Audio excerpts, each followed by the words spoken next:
Hello, future Mountaineers. We're so happy that you are joining us via internet, from your phone or from your computer in order to learn more about housing. So today we're going to talk to you about several topics that you might be wondering about. And also we're going to share with you some topics that you might not be wondering about that will help your success in making the transition to campus.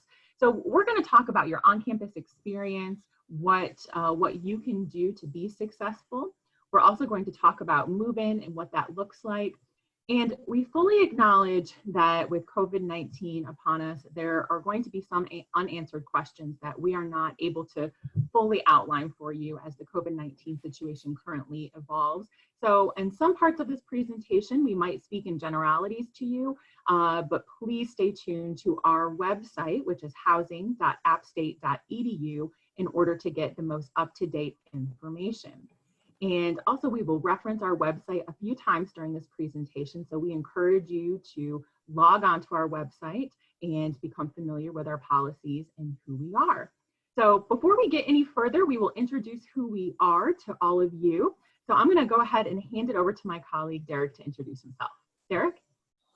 Hi to everyone. I am Derrick McReynolds, and I am the Assistant Director of Residence Life on the east side of campus. I have been at Appalachian State for 3 years now. I came from Kentucky, and then I got both my bachelor's and my master's degrees at Murray State University.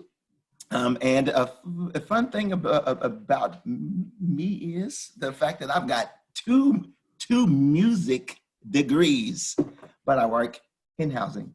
Thank you. Shannon? All right, thank you, Derrick. Well, I do not have 2 music degrees, and Derrick is pretty awesome. He's a great vocalist and a great pianist. So he always adds lots of life and fun to our staff gatherings. But for me, my name is Shannon Jordan, and I am the Senior Associate Director of University Housing for Residence Life. And basically what that means is both myself and Derrick, we help make living on campus like home. So we help infuse the community, the fun, academic success, and then we also help craft policies that keep folks safe on campus. So that's a little bit about what we do. I have worked at Appalachian for almost 9 years, all in housing in several different roles. And my degrees, I was born and raised in Michigan, and I got my bachelor's degree from Grand Valley State University and my master's degree from Kansas State University. And then last year, I received my doctorate in educational leadership from Appalachian State University. So I am an alum of this institution and very proud of that. My fun fact is that I'm a huge sports fan and I'm very competitive in all ways. You do not want to play any sport against me. But my fun fact is I played softball from the time I was a very young girl in Kalamazoo, Michigan. And I actually played softball with Derek Jeter, the Hall of Famer shortstop for the New York Yankees. I played softball with his younger sister. So that is my claim to fame and my fun fact. So, all right. Well, what we're going to do, we're going to go ahead and go through our program. And first, we're going to start talking about why should you live on campus to begin with. So I'm going to hand it over to Derrick to talk about that. Okay, well, to kind of start off, you first have to, well, you first want to live on campus because, in fact, you have to. It is kind of a requirement, you know, for like your freshman year at least. So that is one. But for some other reasons, one big thing is the fact that research has shown that living on campus helps you stay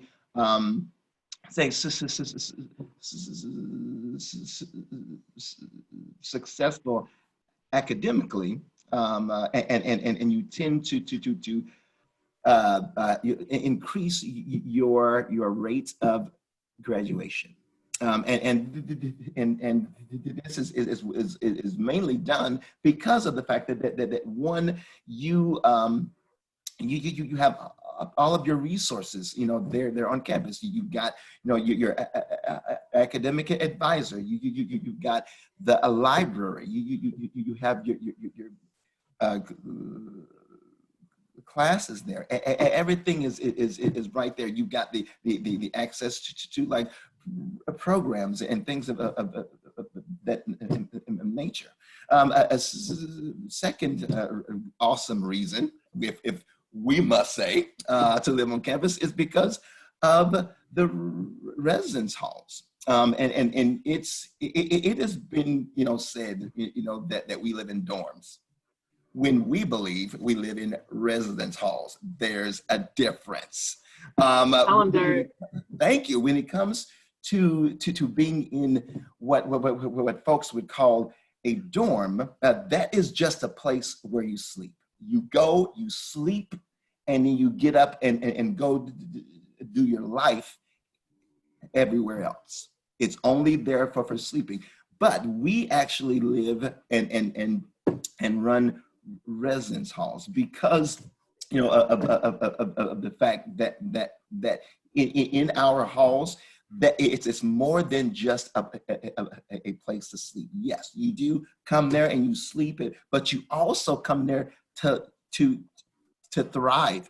You you have the access to friends, so you're there to bond, to make relationships. You also get a student on every floor that gives you support and gives answers questions and things that is needed from you, and also it is a place where students can learn, rather it be through programming or getting involved in some of the activities and programs. It's a great place for students to be in their first year, as well as just their entire time here. So yeah, those are some main reasons as to why living on campus is so important. So I'm gonna give it back to Shannon so we can kind of discuss some of the resources, the staff that we've got in our halls. Absolutely. Well, thank you for that, Derek. I know that living, you gave some great reasons to live on campus, and I know that certainly living on campus changed our lives, not just because we work in housing, but because of the connections we made and the way that it shaped our college experience. So I hope that everyone considers that as one of the major benefits to living with us. Yes. So in terms of resources and who we are, so first, your first introduction into us as a staff will be with our central office staff. So when you apply for housing, you are working with the applications and assignments area of our department. And our central office staff, in terms of who they are and contact information, can be found on our website, again, at housing.appstate.edu. There is staff contact information there. So if you're confused about anything that you're seeing online or applications or any other part of interacting with our staff, we ask that you just pick up the phone or write an email to us, and we will be happy to assist you with your questions. And that support continues as you are an on-campus student with us. Do not be shy to come visit us once you're on campus. Our office is on the 3rd floor of the John E. Thomas building. The next level of staff that I would like to share with you, and this relates to folks that are in the residential area that you will be assigned, is our coordinator staff. We call them coordinators. Coordinators are full-time master's level earning professionals who oversee a residence hall directly and an additional 1 to 3 other halls. And those folks are great resources for you. And once you move in on campus, who they are will be widely broadcast to you, and you will probably see them at floor meetings and other gatherings. Also, we have residence directors. Residence directors our graduate students, a lot of them are studying higher education themselves or other programs that relate to working with others. And residence directors run one residence hall, and they are amazing resources that you will also meet at first floor meetings, and you will get emails from your specific residence director once you move on campus. The staff member that you will probably know the very most from the time that you move in with us on campus is your resident assistant, and we call resident assistants RAs for short. Resident assistants are undergraduate students who have lived on campus before, and they have undergone a very extensive selection process and training process in order to become an amazing resource for you. Their job is to build community and get to know you and help you be successful. They can help by referring you to campus resources or saying to you, hey, I kind of noticed you were down, what's going on? And they can really help make your on-campus experience and your experience at Appalachian an amazing one. And we have over 150 RAs all across campus ready to assist you, but you will be assigned your RA, and I know you will need them very soon after moving in. Another layer of staff that we have is our night assistants. Our night assistants, just as the name says, they work at night, help keeping our residence halls safe. They're another set of eyes. So you will interact with your resident or with your night assistants as well. And then also you will be interacting with our facilities staff, who are our maintenance workers and housekeeping workers who are helping to make our residence halls operational and clean and overall a wonderful place to live. And your maintenance staff and facilities housekeeping staff will definitely work to get to know you, and you'll see their smiling faces probably first thing when you wake up in the morning as they're working to keep our facilities sparkling. All right, that was our staff and some resources for you. I know you're wondering a lot about move-in, so Derrick has move-in information for you. Yes.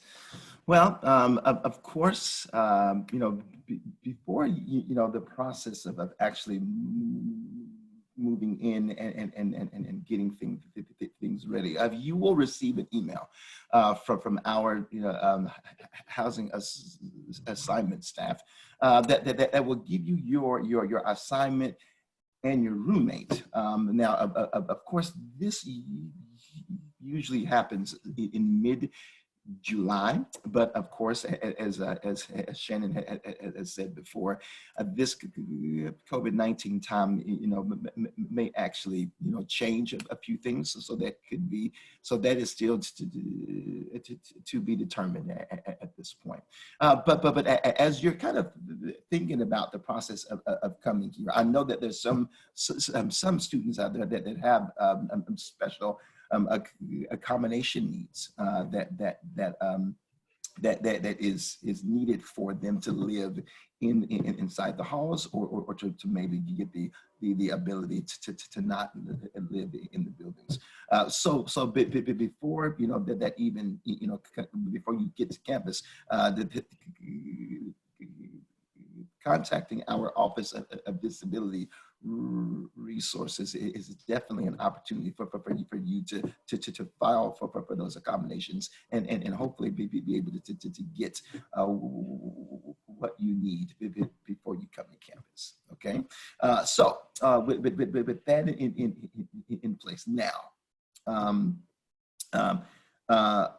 Here we are not exactly for certain exactly right now how move-in will actually look like, but we do have some things that we want to share with you that's going to make your day of move-in, however it is structured, to be a successful day. Okay, the packing process. Number one, whenever you're packing up your items to bring to campus, please make sure that you're labeling your boxes, your loose items, and everything with your name, your hall, and your room number. It is a possibility that if we have volunteers, here to help and want to help you to take things to your room, this information will be extremely important for us to make sure that it gets to your room and not to someone else's space. So please make sure that that's something that you are very intentional about. Okay. Now you do not have to bring everything right now for the entire year. Okay, because I'm hopefully, and mom and dad will probably also would like for you to come home and visit every so often. So bring things, in waves if you would like, but you don't have to bring everything right now. Okay, and also when you get the information about your roommate or whatever, this is a great time as well to start to talk about things like, what are you bringing? Are you bringing a fridge? Are you bringing the TV? Because of the fact that we've got some policies and restrictions on the number of these things that they like, especially the fridge and the microwaves. So just getting out there and being able to speak to your roommates about these topics. So something else that you probably want to think about is the weather. In Boone, it is known that you can experience the entire realm of seasons in one day at times. So please come prepared in your dress. Make sure that you're wearing shoes that are comfortable and it's going to be safe for you to be picking up heavy things and walking in upstairs and things of that nature. And also because of the rain, bring an umbrella. You might need that, most definitely. So just understand that being prepared for the weather and the climate here is also a big deal. As you drive into Boone, there's going to be a ton of signs and people out walking and giving directions on where you need to go. You can ask them about where's the hall that you're looking for, and that they will direct you to the places that you do need to go. Now, understand that there's several students that are trying to move in on the same day and sometimes at the same time. So be prepared to wait. Yes, be prepared to wait because there's going to be lines. But you know what? We will get you in, and as efficiently as possible, and everything will be fine. Okay. Also, understand that this is a transitional point, not only for your students but for you. So getting to campus after you've packed up everything and what emotions are going to be on overdrive. Rather it be just frustrations from the things that didn't go the way that you wanted them to, or just the sheer emotion of, I'm leaving my mama or my parents or my significant other or whatever at home. So just be prepared for those kinds of emotions, but also be prepared on how you want to say goodbye for the moment. Okay, because that closure when it's time for people to get back into their cars and leave you here or to drive home, it is an emotional place. So please make sure that you prepare yourself to say goodbye until the next time. Okay. And Shannon, there's a lot of things that we can bring to the campus, And there's some things that we cannot. Okay, so Shannon's going to go over that list of things that we'd like to share that you should bring to the campus when you come.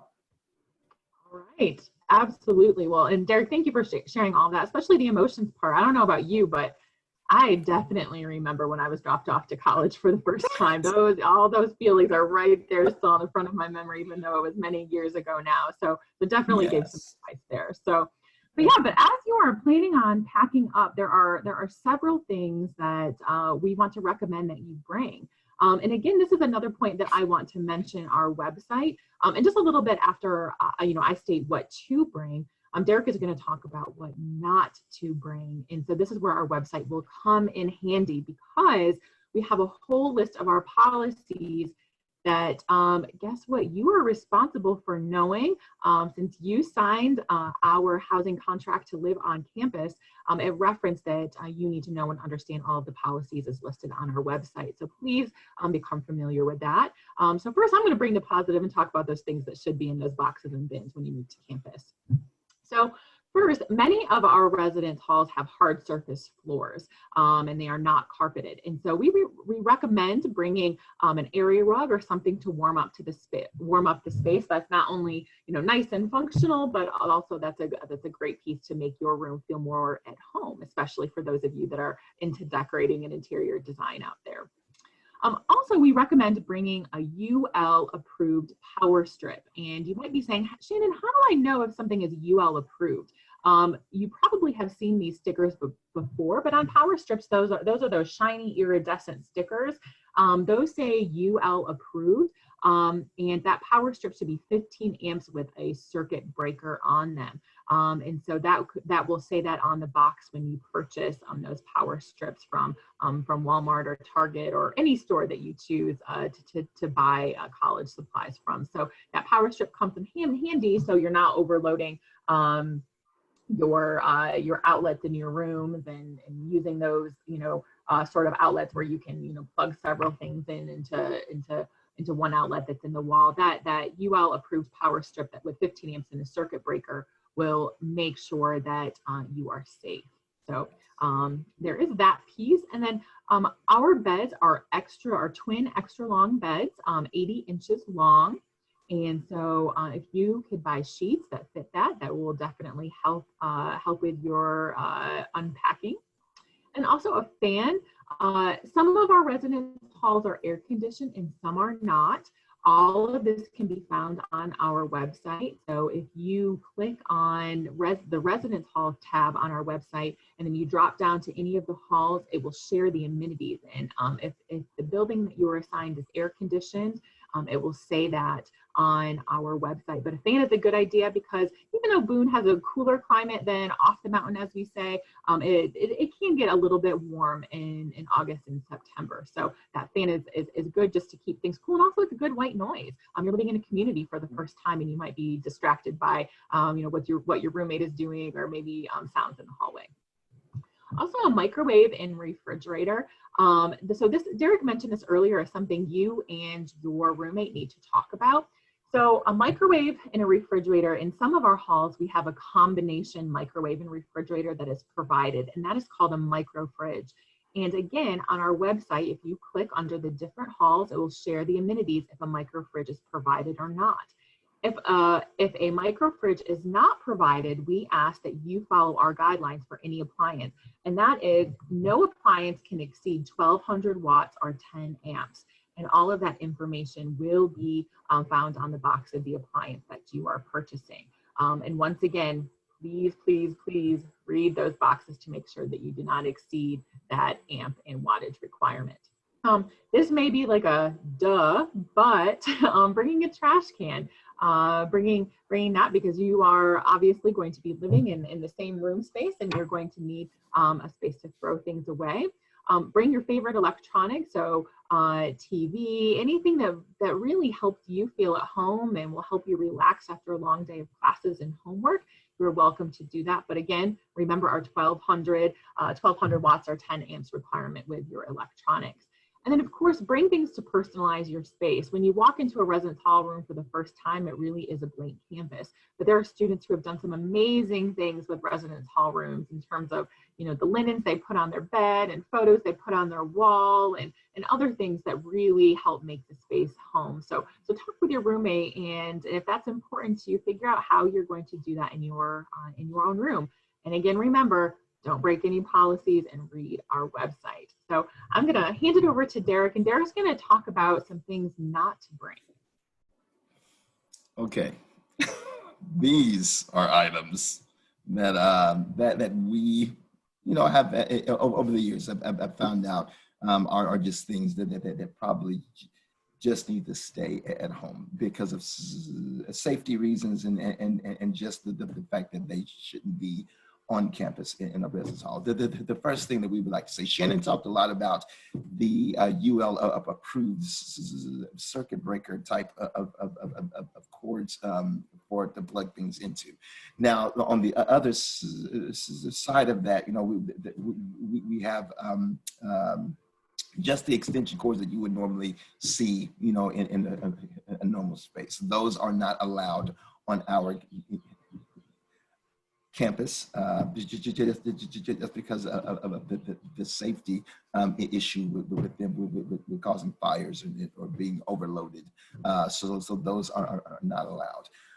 Secondly, of course, any kind of item that deals with fire. So candles, incense, fireworks, please and thank you, and heaters. Of course, those are items that are also prohibited due to the heat.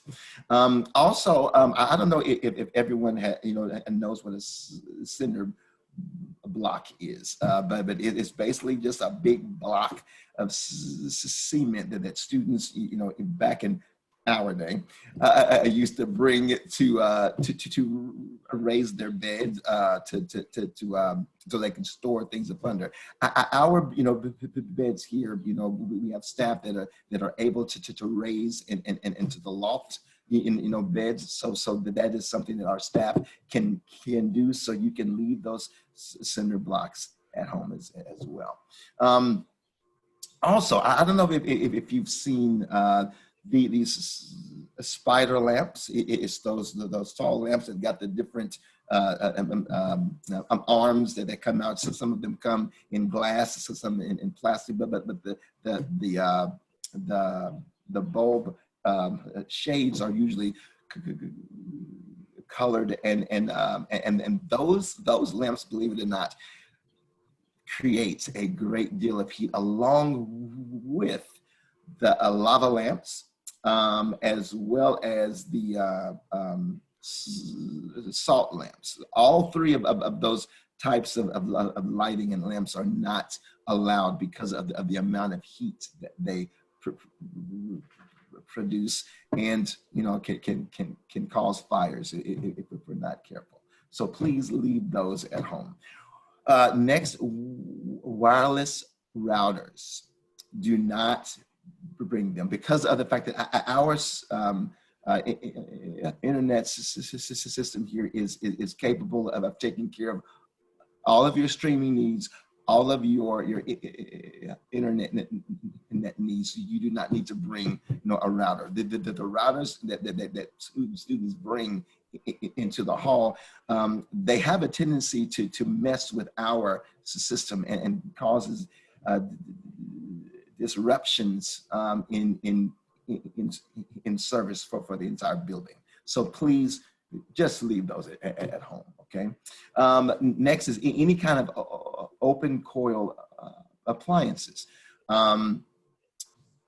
Coffee pots, the ones that you sit the pot on a heated element. You have candle wax warmers, things of that nature, and also those all heaters, of course, that have the open coils that people can cause fires with. So anything that's an open heating element is not allowed as well. I know that this one is going to strike a lot of people in their heart of hearts, but Keurig style coffee makers are also not allowed. Because of what Shannon had said before with the 1200 watt kind of a limit to any appliance or anything of that nature. There's several of these kinds of coffee machines out there that exceed that wattage. So because of that fact, Keurigs or any kind of coffee maker or appliance that exceeds that is also not allowed on campus. Air conditioning units are not allowed. And then, of course, any type of weapon, rather it be a knife, rather it be a bow and arrow, guns, anything of that nature that is used for a weapon or can be used in that sense. Please keep those at home as well. No illegal drugs, please. The cops will be called. Thank you. No, just please, just be smart about that. Do not bring anything illegal into the hall. Also, even though that there are some of you who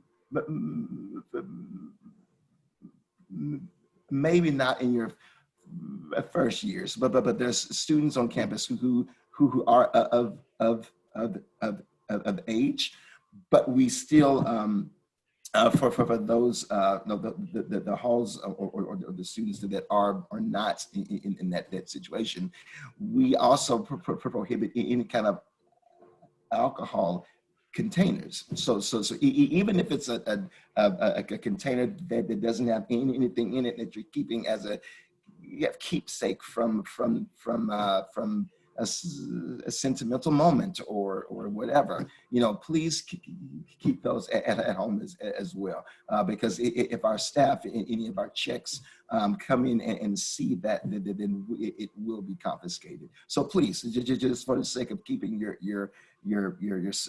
special items safe, just please keep them at home as well.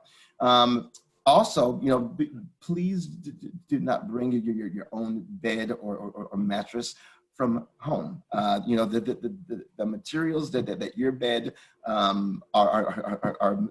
made of are not the same material and fire retardant material that our beds are constructed of.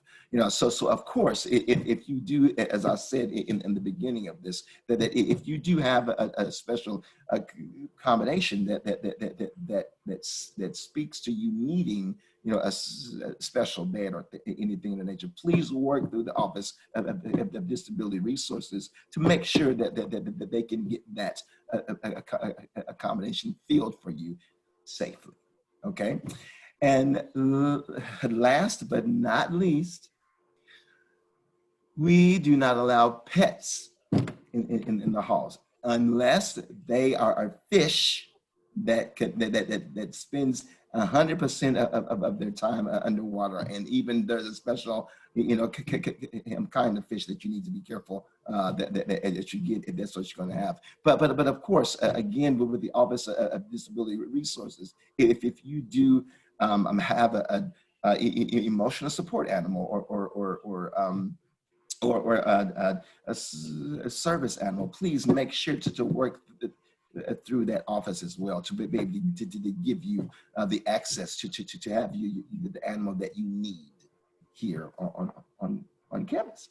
So yeah, now that we've given you all the do's and don'ts of what things to bring, one huge important piece to being on campus and being at App State is not just staying in the halls, but it's also about getting involved. And Shannon is going to give you some good resources and information concerning getting involved on campus.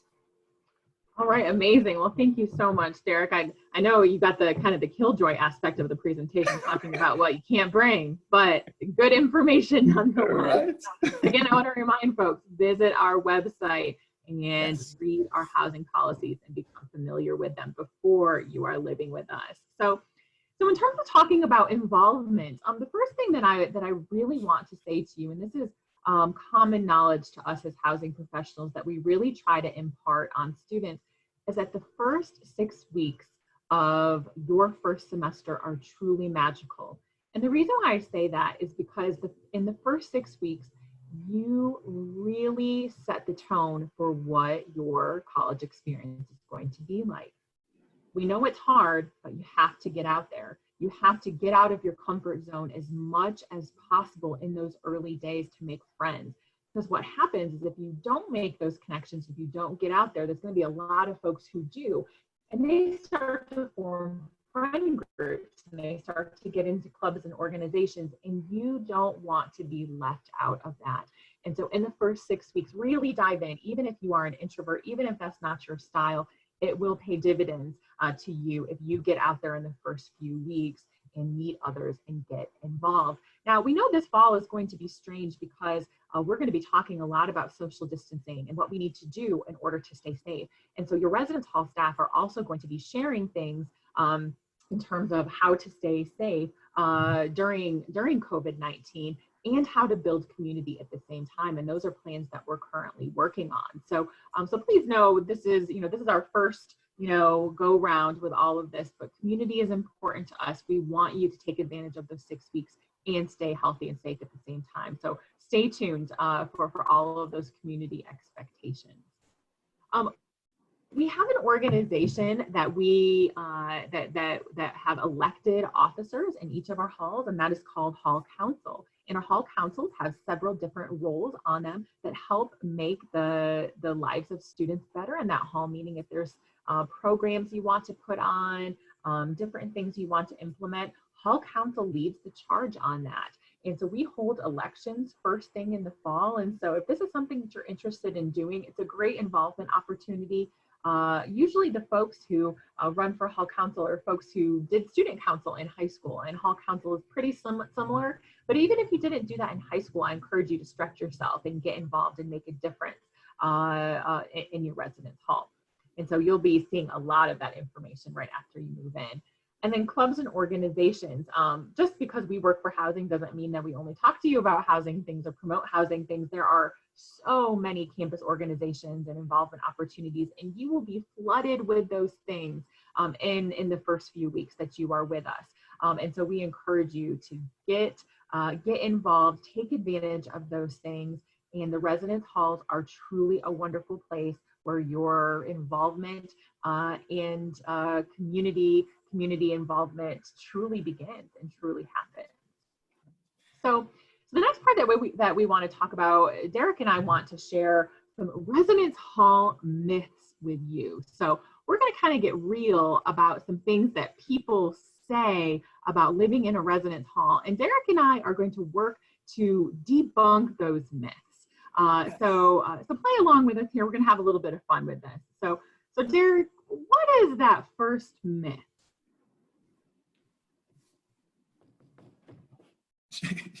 Shannon, the RA is knocking at my door.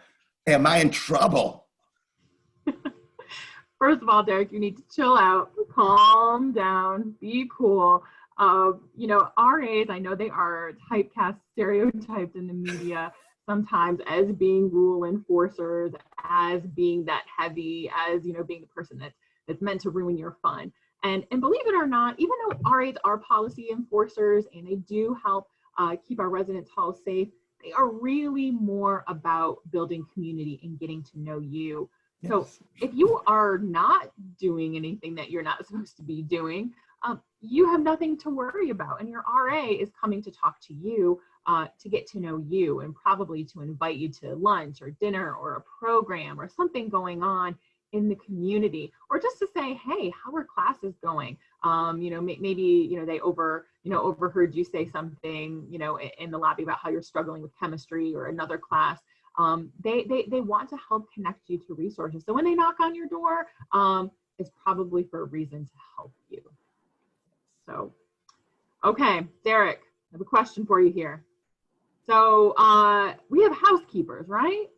And those housekeepers, are they my personal maids? Like, what will they clean up after for me? My schedule is really busy, and I just want to know what to expect there. So are housekeepers my personal maids? Well, Shannon, no, they are not your personal maids. No, they are there though to make sure to keep the halls, the public areas, clean and tidy and good for all of the residents in that building. Yes, they do clean. Yes, they make sure everything is in order. But if you are out in a lobby or whatever, and you mess up something, leave thing, you just have chips and you decided to leave your bag, clean up after yourself, because it gives them the opportunity to make sure that they're able to get everything else done that they're supposed to, and not to clean up after you because you aren't, taking care of your own communal responsibility. Okay, so yeah. Thank you. Okay. And also another question: if I live in a suite, are they going to clean my bathroom for me? No. Your now they will clean public, bathrooms, but whatever happens within your space, within your room, that is definitely going to be something that you will be responsible for. So yeah, that's a thing that you need to learn to clean, right? All right. Well, thank you. You're certainly welcome. So Shannon, now look, I just got my assignment, and it says that I'm staying in one of these buildings that I've heard is crappy. So being real, Shannon, are there halls that are crappy and halls that are great? Help me out with this. I'll help you out. So you know what? It really depends on your perspective. So we need to be transparent about things, that we do have some older residence halls, and we have some newer residence halls. And in fact, some of you will be living in a brand new residence hall that is opening this fall. And so while some of you have newer amenities and some of you have older amenities, your opportunities for building community are the same. Or even, I would say, some of you that are living in those older buildings where there's public bathrooms and you're brushing your teeth next to folks that are down the hall, you might have the advantage in terms of making friends and building community. And so there's great things about every place where students live. For instance, if you live closer to the stadium, you're going to have a nice short walk to football games. If you live on East Campus, you're going to have a nice short walk to the student union and to a lot of your classes. And so it depends on your perspective, but every single residence hall is well maintained. Every single residence hall has great staff, and every single residence hall has wonderful opportunities for you to make friends. So regardless of how new or old your amenities are, the important things will be taken care of for you. Does that help, Derrick? It does. Thank you so much. All right, good. Okay, Derrick, roommates. Oh, we got to talk about roommates and get real about roommates. Yes, please. So, so Derrick, I see, a lot of things in movies about roommates, becoming best friends, and my roommate will be in my wedding, and we'll have all these wonderful memories together, and we'll just be friends forever, best friends, if you will. Have you found that that's true in your work as a housing professional? Are roommates often best friends? Well, I'm so glad you asked that question. Sometimes, yes. sometimes it is possible for you to meet, a roommate that y'all just, click, and it just makes sense, and it's drama free, and y'all are great, and y'all stay friends, y'all stay, roommates for the entire time that you're there. You become friends after, and everything is great. But that is not a guarantee.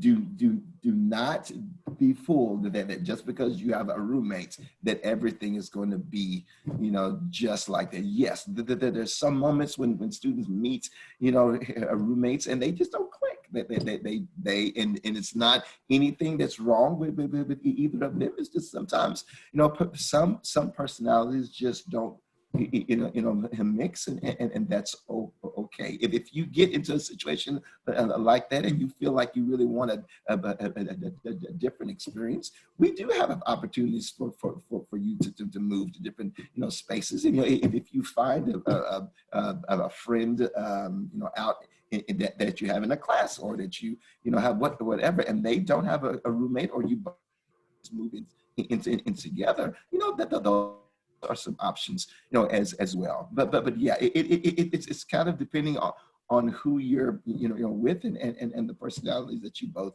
have. But I just ask that you give them a shot, that you will try, that you would give them the opportunity to become a friend to you, and not go on social media and wherever to find out things about them that you probably need to ask them yourself.